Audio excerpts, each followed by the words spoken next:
बीडच्या मस्साजोगचे सरपंच संतोष देशमुख हत्या प्रकरणात सर्वात महत्त्वाची अपडेट समोर आली आहे।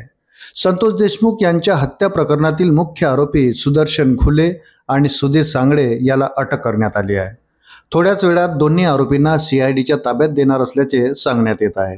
महत्त्वाचं म्हणजे संतोष देशमुख हत्या प्रकरणात आरोपी वाढण्याची शक्यता असून त्यापैकी एक जण पकडला गेल्याचे सांगण्यात येत आहे।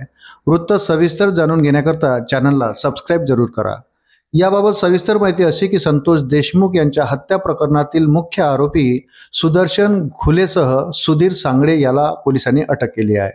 गेल्या अनेक दिवसापासून हे आरोपी पोलिसांसह सीआयडीच्या रडारवर होते।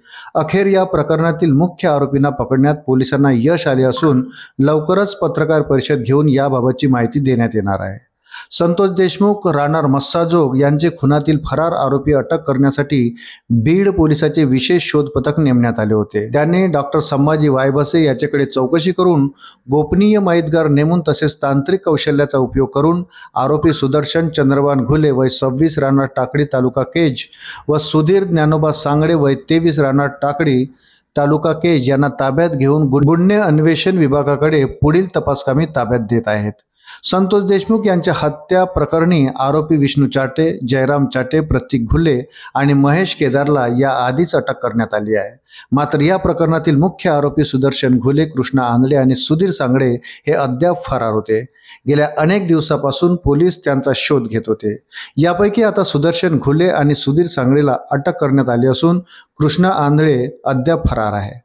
दरम्यान सरपंच संतोष देशमुख यांच्या हत्या प्रकरणात स्थापन करण्यात आलेल्या एसआयटीने शुक्रवारी रात्री उशिरापर्यंत चौघांची चौकशी केली। यामध्ये डॉक्टर संभाजी वायबसे व त्याच्या वकील पत्नीसह चौघांचा समावेश आहे। डॉक्टर वायबसे याने देशमुख हत्या प्रकरणातील प्रमुख आरोपी सुदर्शन घुले याला घटनेच्या दिवशी संपर्क केल्याचा व पैसे पुरवल्याची चर्चा आहे। डॉक्टर दाम्पत्याला नांदेड येथून बीडमध्ये आणत ही चौकशी केली गेली। या चौकशीमधून आरोपीची माहिती समोर आली आहे।